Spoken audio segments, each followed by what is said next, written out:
Hello दोस्तों, मैं सुधीर कुमार पटेल आप सभी का आपके अपने YouTube चैनल एसकेपी क्लासेस में स्वागत करता हूं। पहले तो वीडियो की शुरुआत करने से पहले आप सभी को एसकेपी क्लासेस और परिवार की ओर से दीपावली की ढेर सारी शुभकामनाएं। यह दीपावली आपके जीवन में सुख, स्वास्थ्य, समृद्धि सब लेकर आए। जीवन में आप बहुत तरक्की करें, हमेशा आगे बढ़ें, यही हम आपके लिए कामना करते हैं। चलिए तो हम शुरुआत करते हैं हमारे वीडियो के। जो लाइट हमारा टॉपिक चल रहा था उसी में आगे बढ़ेंगे और आज हम एक नया टॉपिक स्टार्ट करेंगे जिसे अपन कहते हैं इलेक्ट्रॉन माइक्रोस्कोप। इलेक्ट्रॉन माइक्रोस्कोप, ज्यादातर शॉर्ट में इसको ईएम नाम चलता है। सभी ने इसका नाम सुना होगा, किसी के लिए भी ऐसा नहीं है कि ये जो टर्म है बिल्कुल नया हो। हाँ, हो सकता है थोड़ा इसका प्रिंसिपल या इसका आइडिया ना हो कि कैसे काम करता है, लेकिन सब तो सभी ने सुना हो। अब अपन इलेक्ट्रॉन माइक्रोस्कोप समझने से पहले थोड़ा बेसिक समझते हैं। देखिए, इसके पहले जो हम माइक्रोस्कोप की बात कर रहे थे वो सभी माइक्रोस्कोप कहलाते हैं लाइट माइक्रोस्कोप। मतलब वो सभी जो है वो किस पे काम करते हैं? माइक्रोस्कोप। वो सभी काम करते हैं किस पे? लाइट पे। और लाइट में भी कौन सी लाइट पे काम करते हैं? तो उसे हम कहते हैं विजिबल लाइट, या जिसे अपन कहते हैं दृश्य प्रकाश। ठीक, कि दृश्य प्रकाश है वो किसी ऑब्जेक्ट पे टकराया, टकराने के बाद उसका रिफ्लेक्शन हो गया, वो लेंस में आया, लेंस में उसका रिफ्रैक्शन अपवर्तन हो गया और हमें वो वस्तु दिख गई। ऐसा चल रहा था सिस्टम। अब यदि अपन बात करते हैं विजिबल लाइट या दृश्य प्रकाश की, तो ये जो दृश्य प्रकाश है इसकी वेवलेंथ, इसकी जो तरंग दैर्ध्य होती है, यह तरंग दैर्ध्य होती है लगभग 380 नैनोमीटर से 780 नैनोमीटर। यह बोलचाल में आपको लिखा हुआ मिलेगा 400 नैनोमीटर से 800 नैनोमीटर। मतलब यदि कोई ऑब्जेक्ट 400 से 800 नैनोमीटर के बीच का है तो उससे लाइट टकराएगी, रिफ्लेक्ट होगी और हमें इमेज दिखाई देगी।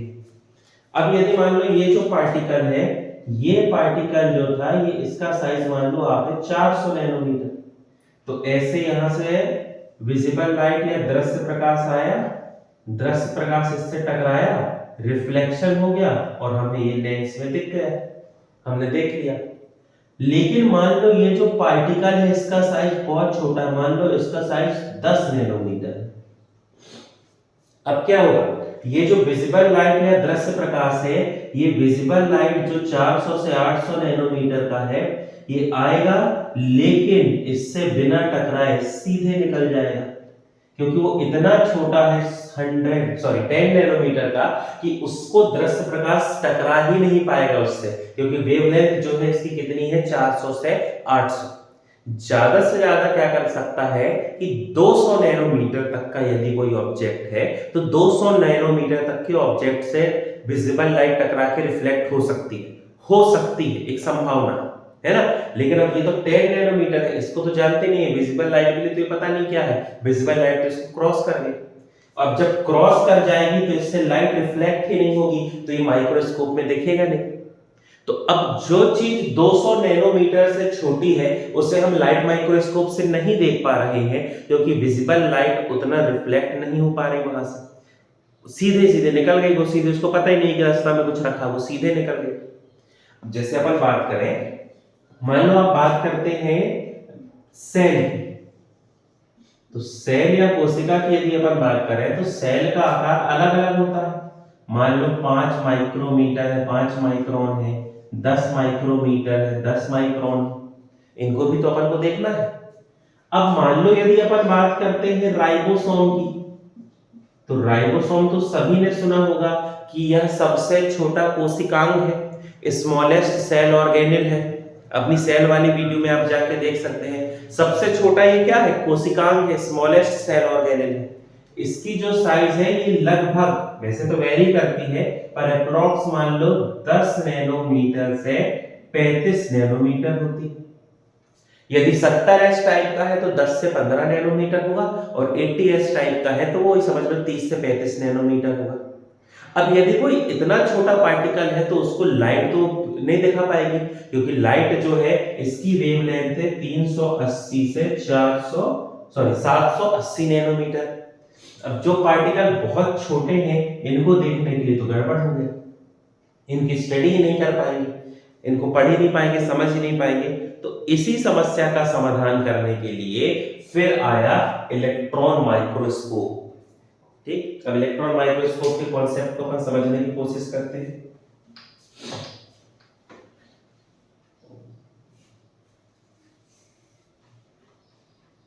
अब बहुत कुछ तो आप नाम से ही समझ गए, electron microscope.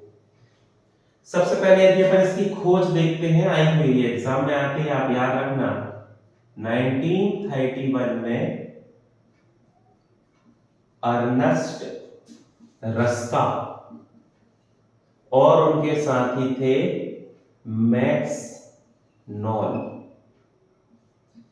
Ruska, Ernst Ruska और मैक्स नॉल, इन्होंने दोनों ने सबसे पहले 1931 में खोज की है इलेक्ट्रॉन माइक्रोस्कोप की। अब इलेक्ट्रॉन माइक्रोस्कोप है तो आप सीधी सी बात है समझ सकते हैं कि इसमें लाइट यूज नहीं हो रही है, इसमें इलेक्ट्रॉन बीम का उपयोग होता है। इलेक्ट्रॉन बीम यूज होती है ताकि हमें क्या मिल सके, इमेज मिल सके। फिर यदि अपन बात करते हैं तो ये जो इलेक्ट्रॉन है, इस इलेक्ट्रॉन की वेवलेंथ वैसे तो ये फिक्स नहीं होती है ना, निर्भर करेगी कि जो इलेक्ट्रॉन है वो कितने एक्सीलरेशन, कितने मोमेंटम, संवेग से चल रहा है, तो वो वेरी करती है। लेकिन फिर भी एक आइडियल, एक स्टैंडर्ड इसकी वेवलेंथ, या जिसे अपन कहते हैं तरंग दैर्घ्य, ये होती है 0.1 नैनोमीटर। समझ सकते हैं आप, लाइट में कहा 400 से 800 और ये 0.1, मतलब यदि 0.1 नैनोमीटर का भी कोई ऑब्जेक्ट है ना तो उससे टकरा के इलेक्ट्रॉन रिफ्लेक्ट हो जाएंगे और हमें दिख जाएगी वो ऑब्जेक्ट, वो वस्तु दिख जाएगी।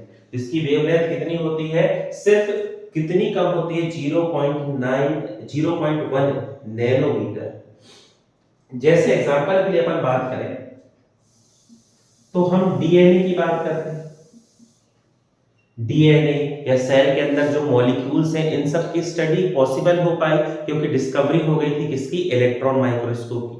अब जैसे यदि हम इस एग्जांपल के लिए डीएनए की ही बात करते हैं तो ये जो डीएनए है इसका साइज होता है 2.5 नैनोमीटर। 2.5 नैनोमीटर ये डीएनए का डायमीटर है। फिर इसके अंदर जो है adenine, guanine, cytosine, thymine, nitrogenous bases जो हैं, वहां पर जो फास्फोरस बॉन्ड है वो सब तो और छोटे होंगे। तो उन सब की स्टडी पॉसिबल हो पाई क्योंकि हम इस माइक्रोस्कोप से 0.1 नैनोमीटर तक के ऑब्जेक्ट की स्टडी कर सकते हैं। ठीक, फिर इसका एक सबसे बड़ा प्लस पॉइंट, इसकी मदद से हम 1,00,000 गुना, या अपन कह सकते हैं 1,00,000 टाइम एक्स अपन किसी भी ऑब्जेक्ट को क्या कर सकते हैं, जूम कर सकते हैं। अभी तक अपन ने क्या देखा, 40%, 40 से 1000x तक, 40x तक से 40 से 1000x तक, यहीं तक चल रहा था। लेकिन इसमें देखो 1,00,000 गुना बड़ा अपन को दिखाई देगा। मान लो कोई ऑब्जेक्ट की स्टडी करना है अपन को तो उसको 1,00,000 गुना बड़ी अपन उसकी इमेज देख के उसकी क्या कर सकते हैं, स्टडी कर सकते हैं। तो आप समझ सकते हैं कि कितनी बड़ी चीज है, कितनी बड़ी क्रांति है। इसी की वजह से हम बायोमोलिक्यूल्स जो होते हैं ना, प्रोटीन, एमिनो एसिड, इन सब की स्टडी कर पाए, इसी ने इसको पॉसिबल बनाया। ठीक, अब थोड़ा इसका बेसिक प्रिंसिपल देखते हैं। वैसे तो इसका प्रिंसिपल और मैकेनिज्म बहुत टफ होगा, लेकिन जो पेपर के हिसाब से आपके लिए जरूरी है उस हिसाब से इसके मैकेनिज्म को समझने की कोशिश करते हैं। ठीक, पहला पॉइंट तो आप ये समझ गए कि इसमें लाइट का खेल है। आप जैसे ही उसको करंट दोगे, इलेक्ट्रिसिटी दोगे, उसमें जो डिवाइस है वो जनरेट करेगी इलेक्ट्रॉन बीम को। ठीक। अब ये जो इलेक्ट्रॉन बीम है, ये इलेक्ट्रॉन बीम सबसे पहले जिनसे टकराती है उनको कहते हैं कंडेंसर लेंस। ठीक, अब बिल्कुल टर्मिनोलॉजी समझना, सीक्वेंस आपको बनना चाहिए, है ना, बाकी इसका बेसिक प्रिंसिपल की दिक्कत नहीं है, यही है, समझ गए तो। अब ये कंडेंसर लेंस क्या करते हैं, जो इलेक्ट्रॉन बीम जो जनरेट हो रही है, इस इलेक्ट्रॉन बीम को फोकस करते हैं किस पे, जहां पर हमारा स्पेसिमेन रखा है, या आप कह सकते हैं जहां पर हमारा सैंपल रखा है, उसको फोकस कर देते हैं वहीं पर कि भैया अच्छे से यही इलेक्ट्रॉन पूरी पहुंच जाए, वहीं से तो अपन को इमेज माना है। अब क्या होगा, ये जो इलेक्ट्रॉन है ये पाइप में आसानी से आगे बढ़ता रहे, जो अपना माइक्रोस्कोप है, पाइप लाइन स्ट्रक्चर है, वो आसानी से आगे बढ़ता रहे, इसीलिए इसे 100 किलोवाट से लेकर 1000 किलोवाट वोल्टेज तक का इसे अपन क्या देते हैं, करंट। और इस करंट को देने के बाद हम यूज करते हैं एनोड, और यूज करते हैं यहां पर टंगस्टन, टंगस्टन W से रिप्रेजेंट करते हैं टंगस्टन एलिमेंट। यदि एनोड की बात करें तो आपको पता होगा एनोड जो है ये पॉजिटिव होता है, एनोड में जो चार्ज होता है वो कौन सा होता है, पॉजिटिव चार्ज होता है। अब टंगस्टन की बात करें तो इसकी भी जो वैलेंसी या संयोजकता है ये +6 होती है, मतलब ये भी पॉजिटिव है। और अपन जानते हैं कि इलेक्ट्रॉन जो है नेगेटिव चार्ज होता है, नेगेटिवली चार्ज होता है, इसलिए EQ पर अपन नेगेटिव लगा रहे हैं। और एनोड और टंगस्टन पॉजिटिव चार्ज है तो उसको तेजी से अपनी तरफ खींचेंगे और आगे बढ़ाने में मदद करेंगे। तो इससे होगा क्या, इस स्टेप से जो इलेक्ट्रॉन है, इलेक्ट्रॉन का एक्सीलरेशन जो है ये इंक्रीज हो जाएगा।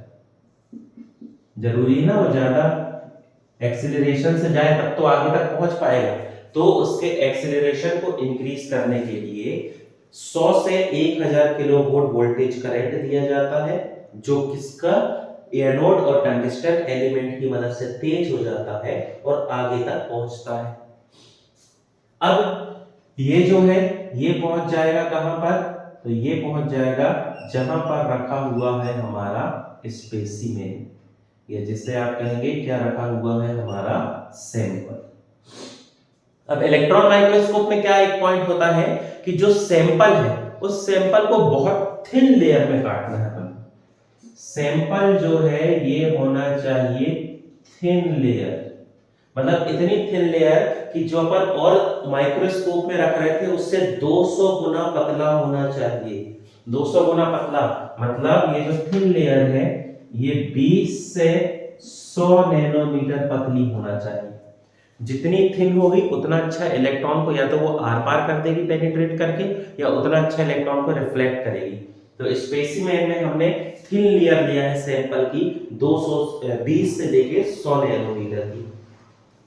अब क्या होगा, ये जो स्पेसिमेन हमारा है, इस स्पेसिमेन में आके टकराएंगे इलेक्ट्रॉन बीम, तो जैसे इलेक्ट्रॉन बीम इससे टकराएंगी यहां पर हो जाएगा इलेक्ट्रॉन बीम की स्कैटरिंग, यहां पर इसकी क्या हो जाएगी, स्कैटरिंग। स्कैटरिंग शब्द तो आपने पढ़ा ही होगा, अपन लाइट में पढ़े थे स्कैटरिंग। स्कैटरिंग का मतलब तो आप समझ गए ना, फैलना, प्रकीर्णन हो जाना। तो क्या होगा, सैंपल रखा हुआ है अपना, उस सैंपल में आके इलेक्ट्रॉन की बीम जो है वो तेजी से टकराएगी। अब मान लो जहां पर सैंपल मोटा है, ज्यादा डेंस है, सघन है, तो उसको आर पार इलेक्ट्रॉन नहीं कर पाए। जब उसको इलेक्ट्रॉन आर पार नीचे अलग नहीं कर पाए तो नीचे हमारे यहाँ स्क्रीन रखी हुई है, उस स्क्रीन तक इलेक्ट्रॉन नहीं पहुंचा, तो जब स्क्रीन में इलेक्ट्रॉन नहीं पहुंचा तो वो ब्लैक हो गया, वो स्पॉट डार्क हो गया। लेकिन आसपास जहां पर उस स्पेसिमेन में जो पदार्थ था, जो भी सब्सटेंस था, उसकी थिन लेयर थी, है ना, उसका डेंस नहीं था, वो रेयरर था, विरल था, फैला हुआ था, तो उससे इलेक्ट्रॉन आर पार होकर नीचे स्क्रीन में पहुंच गए। अब जब नीचे स्क्रीन में इलेक्ट्रॉन पहुंचे तो वो एरिया ब्राइटर था, और जहां इलेक्ट्रॉन नहीं पहुंच पाए वो एरिया डार्कर था। तो जब नीचे स्क्रीन में डार्क और ब्राइट स्पॉट अलग अलग मिल गए तो उससे हमने अंदाजा लगा लिया कि जो हमारा स्पेसिमेन है वो कैसा दिखता है। ठीक, समझ गए लॉजिक को? स्पेसिमेन में क्या टकरा रही है, इलेक्ट्रॉन की बीम बहुत तेजी से आकर आ रही है, टकरा रही है। अब हमारा सैंपल यदि डेंस है, सघन है, तो इलेक्ट्रॉन उसको पेनिट्रेट करके आर पार नहीं हो पा रहा है, नीचे कुछ नहीं पहुंच पा रहा है, तो वहां पर एक डार्कर रीजन बन गया। जबकि आसपास जो स्पेसिमेन रेयरर था वहां से क्या होगा, इलेक्ट्रॉन नीचे पहुंच गए, और इलेक्ट्रॉन यदि स्क्रीन में पहुंच गए तो वो एरिया ब्राइटर हो गया। तो डार्क और ब्राइट एरिया के बेस पे हमें एक इमेज मिल गई। हम समझ गए कि भैया हमारा जो सैंपल था, हमारा जो स्पेसिमेन था, उसके ये एरिया में ऐसा और ये ऐसा एक अपन को इमेज मिल गई। तो ये जो तकनीक होती है, इस तकनीक को ही अपन कहते हैं इलेक्ट्रॉन माइक्रोस्कोप, है ना। स्पेसिमेन इलेक्ट्रॉन बीम स्कैटरिंग हुई, स्कैटरिंग होने से क्या हुआ, इस स्कैटरिंग की वजह से हमें दो चीजें मिल गई। एक डार्क रीजन मिल गया जहां पर स्पेसिमेन क्या है, डेंसर है, सघन, और एक हमें ब्राइट रीजन मिल गया। ब्राइट रीजन कब मिल गया, जब जो हमारा सैंपल है वो विरल है, रेयर है। तो सघन और विरल के आधार पर डार्क और ब्राइट दो चीजें मिल गई, जिससे हमें क्या हो गया, मिल गई नीचे इमेज। फिर उस इमेज को देखने के लिए, इलेक्ट्रॉन बीम की स्कैटरिंग के बाद उस इमेज को देखने के लिए वहां पर लगी होती है ऑक्यूलर लेंस। इस ऑक्यूलर लेंस की मदद से अब आपके पास दो ऑप्शन है। अच्छी टेक्नोलॉजी वाले जो इलेक्ट्रॉन माइक्रोस्कोप है वो प्रोजेक्ट कर देते हैं इमेज को, ऐसे दीवार में, पर्दे में, स्क्रीन में, जहां प्रोजेक्ट करना चाहे कर सकते हैं, या सीधे सीधे आप उसको ऑब्जर्व करके आंख से नॉर्मल जैसे देखते हैं स्टडी कर सकते हैं। तो ये जो ऑक्यूलर लेंस है, ये ऑक्यूलर लेंस आपको क्या सुविधा देगा कि या तो आप प्रोजेक्ट कर लो इमेज को, प्रोजेक्टाइल इमेज कहते हैं इसे, प्रोजेक्ट वाली इमेज देख लो जहां पर स्क्रीन पे लेना, कैप्चर कर लो उसको, या तो फिर एक नॉर्मल आप अपनी आंख से देख सकते हैं कि भैया कैसा क्या दिख रहा है, और उसकी रिपोर्ट लिख के एनालिसिस कर सकते हैं। तो ये दो प्रकार के होते हैं ना, ये दो प्रकार के कौन से होते हैं अभी चल रहे हैं पर, लेकिन ये एक बेसिक है, इसको आप समझ रहे होंगे। आपको यहाँ पर जो क्वेश्चन आंसर याद रखना है वो याद रखना है कि एनोड का यूज होता है, एनोड में पॉजिटिव चार्ज होता है, एनोड के साथ जिस एलिमेंट का उपयोग किया जाता है इलेक्ट्रॉन माइक्रोस्कोप में वो टंगस्टन का बना होता है। ठीक, टंगस्टन की वैलेंसी +6 से याद कर लो, और भी केमिस्ट्री के एंगल से भी काम आएगी। ठीक, इलेक्ट्रॉन बीम को एक जगह फोकस करने के लिए क्या होता है, कंडेंसर लेंस होता है, जो लाइट को एक पॉइंट पे ले जाकर फोकस कर देता है जहां स्पेसिमेन देखना।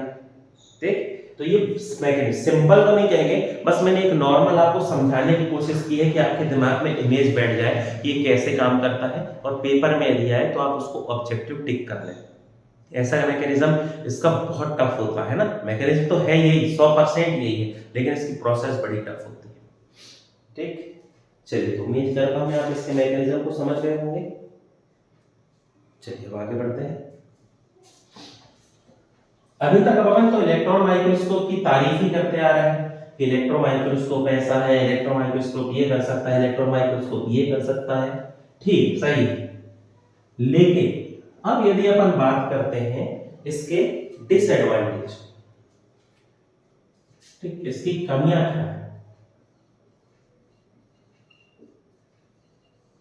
तो जब इतनी बड़ी प्रोसेस पढ़े अपन तो एक चीज तो आप शायद समझ ही गए होंगे, ये होगा एक्सपेंसिव। इसकी जो कॉस्ट है वो ज्यादा होगी, समझ सकते हो आप। वहां पर अपन को क्या लगाना होगा, ऐसे सब्सटेंस का यूज करना होगा जो इलेक्ट्रॉन बीम को जनरेट कर ले। फिर इलेक्ट्रॉन बीम को जनरेट करने के बाद एनोड लगाना है, पूरे जो मैकेनिज्म है उसको बहुत क्लियर रखना है ताकि उसमें कहीं से भी कोई लाइट ना पहुंच पाए, सिर्फ इलेक्ट्रॉन पहुंचे। तो ये जो मैकेनिज्म काफी बड़ा होता है, अभी इलेक्ट्रॉन माइक्रोस्कोप बहुत छोटे नहीं आए हैं, है ना, कुछ आते हैं पर वो बहुत ज्यादा महंगे, बहुत ही ज्यादा महंगे होते हैं। तो सबसे बड़ी इसकी दिक्कत तो आप ये समझ गए कि ये क्या होते हैं, महंगे होते हैं। दूसरी सबसे बड़ी दिक्कत क्या होती है कि जब इलेक्ट्रॉन माइक्रोस्कोप में सैंपल को ऑब्जर्व किया जाता है तो वहां पर जो कंडीशन होती है वो वैक्यूम की कंडीशन होती है, वो निर्वात होता है। अब यदि वैक्यूम या निर्वात में आप स्टडी कर रहे हो तो इस कंडीशन में किसी भी लिविंग ऑब्जेक्ट का, लिविंग थिंग्स का, या अपन बात करें जीवित घटक का, तो जीवित घटक की स्टडी करना टफ काम हो गया, क्योंकि भाई वैक्यूम है, एयर ही नहीं है, तो वो तो मर ही गए, बैक्टीरिया, फंगस, वायरस। हालांकि आजकल हो जाता है उसका, है ना, आजकल सब उसके उपयोग हो गया है, लेकिन फिर भी आप याद रखना एक डिसएडवांटेज है कि जब इलेक्ट्रॉन माइक्रोस्कोप में सैंपल को देख रहे हैं तो पूरी कंडीशन वैक्यूम या निर्वात की हो गई है जिसमें ये स्टडी हो रही है। तो वैक्यूम या निर्वात में हम लिविंग की स्टडी तो कर नहीं सकते, तो जीवित घटक यहाँ पर कोई काम की नहीं होते, उनकी स्टडी नहीं कर पाते। फिर यदि अपन बात करें अगले की, तो ये जो है इससे हमें सिर्फ और सिर्फ ब्लैक एंड व्हाइट इमेज मिलती है। ठीक, यहां पर हमें जो इमेज मिलती है वो होती है ब्लैक एंड व्हाइट। बाद में उसको कलराइज कर लेते हैं, कैमरे में से फोटो खींच लेते हैं उसकी, फिर कैमरे से फोटो करके प्रिंट निकालते हैं तो कलर आती है, कोई बात नहीं, वो सब हो जाता है, टेक्नोलॉजी बढ़ गई। लेकिन जब अपन आई से ऑब्जर्व कर रहे हैं, आंख से देख रहे हैं, तो इमेज जो बनेगी वो हमेशा कैसी रहेगी, ब्लैक एंड व्हाइट रहेगी। ठीक, और ये जो होता है, ये इसका शेप या साइज जो है बहुत बड़ा होता है। ठीक, तो इसको एक जगह से दूसरी जगह लाना ले जाना कठिन होता है। ठीक, फिर इसको चलाने के लिए स्पेसिफिक टाइप की हमें क्या चाहिए, ट्रेनिंग। ऐसा तो है नहीं कि गए और सिंपल माइक्रोस्कोप है, मैग्नीफाइंग ग्लास है या कंपाउंड माइक्रोस्कोप है कि लाइट ठीक करे, ऊपर नीचे नॉब को घुमाए, काम हो गया, ऐसा नहीं है। एक वेल ट्रेंड चाहिए जो कि इलेक्ट्रॉन बीम को, कंडेंसर लेंस को घुमा के फोकस कर सके, फिर उसकी स्टडी कर सके। तो ये जो प्रोसेस है, इन सब समस्या होती है इसमें, ये सब समस्याएं आती हैं हमको इलेक्ट्रॉन माइक्रोस्कोप में, लेकिन फिर भी रिजल्ट बहुत अच्छे हैं, उसकी वजह से बहुत सी चीजें आसान हुई हैं, इसलिए उपयोग तो करते ही। ठीक, अब यदि अपन बात करते हैं तो ये जो इलेक्ट्रॉन माइक्रोस्कोप है ये दो प्रकार के होते हैं। फ्लो चार्ट हम जब सबसे पहले बनाए थे तो उसमें भी अपन ने इनका जिक्र किया था कि इलेक्ट्रॉन माइक्रोस्कोप दो प्रकार के होते हैं। पहले प्रकार को अपन कहते हैं SEM, बोले तो स्कैनिंग इलेक्ट्रॉन माइक्रोस्कोप। दो थे, SEM और TEM, दो प्रकार के होते हैं।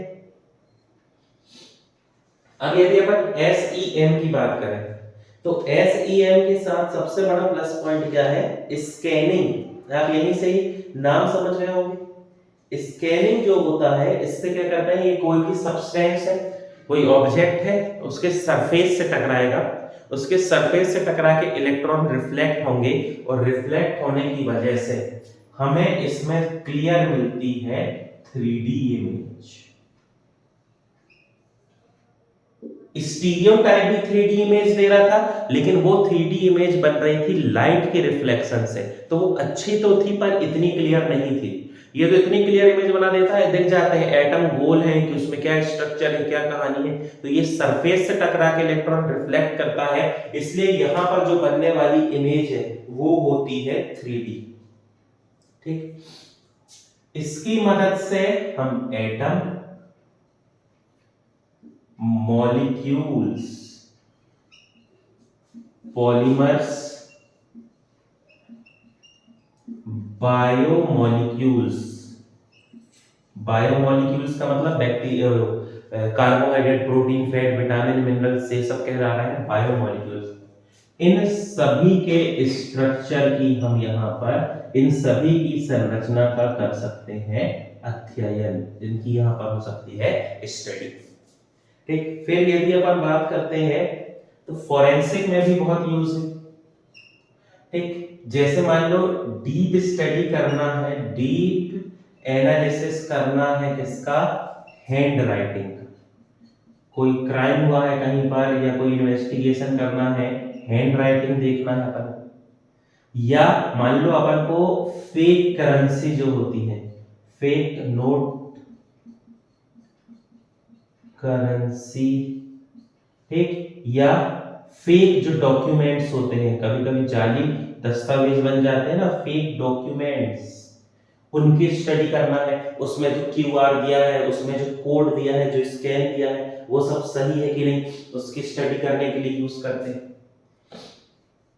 फिर ब्लड या किसी भी प्रकार के टिश्यू, या जिसे अपन कहते हैं ऊतक, इस ऊतक की संरचना को देखने के लिए, स्ट्रक्चर या संरचना को देखने के लिए भी SEM स्कैनिंग इलेक्ट्रॉन माइक्रोस्कोप का उपयोग किया जाता है।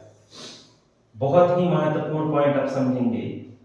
मान लो सॉइल मिट्टी या कहीं पर कोई पत्थर है ना, मिट्टी है या पत्थर है, तो इस मिट्टी या पत्थर की प्रोफाइल देखने के लिए कि भैया इसमें क्या क्या है, किस किस प्रकार की मिट्टी है, किस प्रकार के पत्थर हैं, कब बना था, कैसा क्या हुआ था, यदि उसकी स्टडी करना है कि भाई ये कैसे बना, क्या प्रोसेस हुई, तो सॉइल और रॉक, मिट्टी और पत्थर की प्रोफाइल की स्टडी करने के लिए भी यूज किया जाता है SEM स्कैनिंग इलेक्ट्रॉन माइक्रोस्कोप।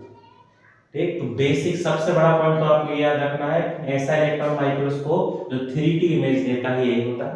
ये असल में क्या करता है, इसकी सरफेस से जितने इलेक्ट्रॉन टकराएगा सबको रिफ्लेक्ट कर देता है। अब पूरी जगह से जब इलेक्ट्रॉन टकरा के रिफ्लेक्ट होकर पहुंच रहा है स्क्रीन में, तो वो इमेज ऐसा दिख रहा है अपन को, उभरा हुआ मतलब 3D दिख रहा है, तो वो जो इमेज है वो अपन को दिख जाती है 3D। ये यहां पर इन कंडीशन में यूज होता है, उसे अपन कहते हैं SEM। मैकेनिज्म एक सा, जैसे इलेक्ट्रॉन माइक्रोस्कोप है वैसे, अब कुछ चीजें, एक दो चीजें बदलती हैं। जैसे SEM जो होता है ना, इसमें कैमरा लगा होता है। मान लो आपने सैंपल देखा, फोटो खींच लो उसकी, वहीं पर फोटो प्रिंट निकाल लो, बहुत ज्यादा दिक्कत नहीं है, ऐसे कैमरा लगा रहता है, फोटो खींच लो। तो कुछ अपडेट्स होते रहते, लेकिन बेसिक वही है कि इलेक्ट्रॉन बीम जनरेट हुई, कंडेंसर लेंस ने स्पेसिमेन में फोकस किया, 1000 किलोवाट से 100 किलोवाट यूज कर रहे हैं ताकि एनोड और टंगस्टन की मदद से इलेक्ट्रॉन की स्पीड को बढ़ाएं। इलेक्ट्रॉन स्पेसिमेन में टकराया, नीचे स्क्रीन में जब इलेक्ट्रॉन पहुंचा तो जो डेंसर है उसका इलेक्ट्रॉन नहीं पेनिट्रेट कर पाएगा, तो इमेज क्या रहेगी, डार्क, और जहां से इलेक्ट्रॉन पेनिट्रेट कर दिया, इमेज क्या रहेगी, ब्राइट। डार्क और ब्राइट फिर ओक्यूलर लेंस से स्टडी करते हैं और इमेज प्रिंसिपल वही है, ठीक, बिल्कुल वो बदलता नहीं। अब यदि इसके दूसरे भाग की बात करें तो ये होता है TEM, या इसे अपन कहते हैं ट्रांसमिशन इलेक्ट्रॉन माइक्रोस्कोप। ठीक, ट्रांसमिशन से थोड़ा सा तो आप समझ गए होंगे, ट्रांसमिट हो जाना है ना, तो क्या करता है, ये जो होता है ये इलेक्ट्रॉन को ट्रांसमिट कर देता है, किससे, थ्रू द ऑब्जेक्ट। ट्रांसमिट या कंफ्यूज हो रहा तो पास लिख लो, पास कर देता है थ्रू किससे, ऑब्जेक्ट। ठीक, ऑब्जेक्ट जो है वो थिन लेयर होना चाहिए, यहां पर लेयर और थिन होना चाहिए, जो हम स्पेसिमेन यहां पर रखेंगे ना वो और थिन लेयर होना चाहिए। लगभग वो कितना होना चाहिए, 20 नैनोमीटर। जब ये थिन लेयर है तो इलेक्ट्रॉन इसको पेनिट्रेट करके अंदर से होके जाएगा, और जब इलेक्ट्रॉन पेनिट्रेट होके अंदर से होके जा रहा है, मतलब उस थिन लेयर के अंदर जो जो चीजें हैं, मॉलिक्यूल्स हैं, कहां हैं, कौन सी संरचना है, कैसे दिख रहे हैं, कहां रखे हैं, वो सब की स्टडी करेगा, क्योंकि वो अंदर से होते हुए जा रहा है और इमेज लेकर आ रहा है, अंदर पेनिट्रेट कर जाता है, इसलिए ट्रांसमिशन इलेक्ट्रॉन माइक्रोस्कोप, या इसे अपन कहते हैं TEM। ठीक, इसकी हमें जो इमेज, इससे हम प्रोजेक्शन इमेज, वो प्रोजेक्टाइल नहीं होगा दोस्त, उसको आप अपन पिछले में प्रोजेक्टाइल इमेज लिख ली थी ना, सॉरी, उसके लिए आप उसको सुधार लेना, वो क्या हो जाएगा, वो प्रोजेक्शन मोशन, प्रोजेक्शन इमेज मिल जाएगी। मतलब अपन क्या कर सकते हैं, इमेज को सीधे सीधे सामने अपन स्क्रीन में ले सकते हैं कि भैया ये ऐसा दिख रहा है, दो चार लोगों को और दिखा दे, स्क्रीन में यहाँ से एक इसका अच्छा प्लस पॉइंट है। वहां पर क्या प्लस पॉइंट था, एसईएम में 3D इमेज मिल रही थी, यहाँ पर अपन इसको सीधे कहां पर ले सकते हैं, स्क्रीन में। ठीक, यदि हमें किसी भी स्ट्रक्चर क्रिस्टल स्ट्रक्चर की स्टडी करना है तो उसके लिए यूज होता है टीएम। जैसे फिट करिए क्रिस्टल हो गया, ठीक, कॉपर सल्फेट क्रिस्टल हो गया। जैसे कोई मॉलिक्यूल्स है, कोई एटम है, कंपाउंड है, यदि उसके क्रिस्टल को देखना है कि भाई उसमें अंदर के स्ट्रक्चर कैसी है, संरचना कैसी है, तो उसे पढ़ने के लिए हमें यूज करना होता है इसका टीईएम। ठीक, फिर बहुत महत्वपूर्ण पॉइंट, सेमीकंडक्टर्स के यदि स्ट्रक्चर की स्टडी करना है तो उसके लिए भी यूज किया जाता है TEM, transmission electron microscope, semiconductor की स्टडी के लिए। ठीक, और एक और पॉइंट लिख लें, सेल ऑर्गेनिल या हिंदी में से अपन क्या कहते हैं, कोशिकांग। जैसे सबसे छोटा तो आपको पता है राइबोसोम की स्टडी करना है, लाइसोसोम की स्टडी करना है। ठीक, फिर यदि मान लो हमें मेम्ब्रेन की स्टडी करना है कि कोई भी जो ऑर्गन है उसकी मेम्ब्रेन या झिल्ली कैसी बनी हुई, तो इन सभी की स्टडी करने के लिए यूज किया जाता है टीईएम। इसलिए तो आप देखना, जो राइबोसोम है, लाइसोसोम है, इन और ये जो अपना क्या कहते हैं सेल मेम्ब्रेन है, इन सब की डिस्कवरी बहुत लेट हुई। सेल मेम्ब्रेन की डिस्कवरी कब हुई, 1942 में। ठीक, राइबोसोम की डिस्कवरी हुई 1953 में और लाइसोसोम की खोज हुई है 1955 में। राइबोसोम का मिला 1953 में, ये मिला 1955 में, और प्लाज्मा मेम्ब्रेन का स्ट्रक्चर सिंगर और निकोल्सन ने दिया 1942 में। ठीक है, तो ये सब जबकि सेल कब मिल गई थी, 1665 में, 1665 में सेल की डिस्कवरी हो गई थी, लेकिन इन सब की ज्यादा नॉलेज नहीं था। और राइबोसोम तो इतना छोटा था कि सिंपल माइक्रोस्कोप से दिखता ही नहीं था, तो उसकी खोज ही कभी नहीं हो पाई। तो जब इलेक्ट्रॉन माइक्रोस्कोप 1932 में बन गए और वो धीरे धीरे जब बहुत अच्छे डेवलप हो गए, विकसित हो गए, स्कैनिंग इलेक्ट्रॉन माइक्रोस्कोप आ गया, ट्रांसमिशन इलेक्ट्रॉन माइक्रोस्कोप आ गया, और ट्रांसमिशन इलेक्ट्रॉन माइक्रोस्कोप से जब सेल को पेनिट्रेट करके इलेक्ट्रॉन स्क्रीन में पहुंचे, तब पता चला कि भैया कुछ और है जो लाइट को, इलेक्ट्रॉन को रोक रहा है, जहां पर डार्क स्पॉट मिल रहा है। तो वो जो कुछ और था उसकी स्टडी जब की गई तब हमें मिला राइबोसोम, और फिर और स्टडी की गई, इलेक्ट्रॉन माइक्रोस्कोप अच्छे हुए तो हमें क्या मिल गया, लाइसोसोम। बाकी सबको आप देखो कितने पहले खोज हो गई थी, बाकी सबकी है ना। यदि जैसे अपन बात करते हैं और कोई सेल, जैसे सेल वॉल ही, जैसे सेल की खोज हुई थी, सेल वॉल की खोज पता चल गई थी अपन को, है ना। 1857 1857 में एल्बर्ट कॉलिकर ने माइटोकॉन्ड्रिया को बता दिया था। तो जो बड़े बड़े थे वो तो दिख गए माइक्रोस्कोप से अच्छे वाले, लेकिन जो ट्रांसमिशन इलेक्ट्रॉन माइक्रोस्कोप आया जब, या अपने इलेक्ट्रॉन माइक्रोस्कोप, तब और सेल ऑर्गन दिखे। ठीक है, इसलिए इनकी डिस्कवरी लेट हुई, ये प्रूफ भी हो गया कि भैया ये अच्छा काम करता है। तो ये एक पॉइंट बहुत अच्छा याद रखेंगे, सेल ऑर्गेनिल, कोशिकांग की स्टडी करने के लिए। और वहां पर वो वाला पॉइंट याद रखना, सॉइल और रॉक की प्रोफाइल को चेक करने के लिए यूज होता है एसईएम। और ये वाला पॉइंट भी, सेमीकंडक्टर के क्रिस्टल को या सेमीकंडक्टर की स्ट्रक्चर को यदि पढ़ना है तो यह यूज होता है टीईएम, ट्रांसमिशन इलेक्ट्रॉन माइक्रोस्कोप। ठीक, तो एसईएम और टीईएम का फर्क आप समझ गए। एसईएम क्या करता है, सरफेस में इलेक्ट्रॉन को टकराता है और रिफ्लेक्ट कर देता है, जबकि टीईएम क्या करता है, इलेक्ट्रॉन पेनिट्रेट करके अंदर तक जाते हैं और फिर आर पार हो जाते हैं, तो ऐसे अपन को इमेज मिलती है। ठीक, तो यहाँ पर अपना जो माइक्रोस्कोप वाला टॉपिक है ये समाप्त होता है। पहले अपन माइक्रोस्कोपी में इंट्रोडक्शन देखे थे, सिंपल माइक्रोस्कोप पढ़े थे, फिर अपन ने प्रीवियस वीडियो में पढ़ा कंपाउंड माइक्रोस्कोप और स्टीरियो माइक्रोस्कोप, और फिर अभी अपन ने क्लियर कर लिया इलेक्ट्रॉन माइक्रोस्कोप। आप इन वीडियो को देखें, समझें। यदि आपको कहीं पर भी ऐसा लग रहा है कि दिक्कत आ रही है तो आप कमेंट बॉक्स में पूछ सकते हैं, मैं उसको क्लियर कर दूंगा, या तो आपको कमेंट बॉक्स में बता दूंगा, या फिर अगली वीडियो में बोर्ड में अपन पढ़ लेंगे। ठीक, आपको कोई भी डाउट आप पूछ सकते हैं। अच्छे से मॉक टेस्ट लगाते रहें, तैयारी करते रहें, पढ़ते रहें। ठीक है, दीपावली में सावधानी से आप पटाखे जलाएं, घर परिवार को सुरक्षित रखें, आप भी सुरक्षित रहें। फिर से आप सभी को दीपावली की ढेर सारी शुभकामनाएं।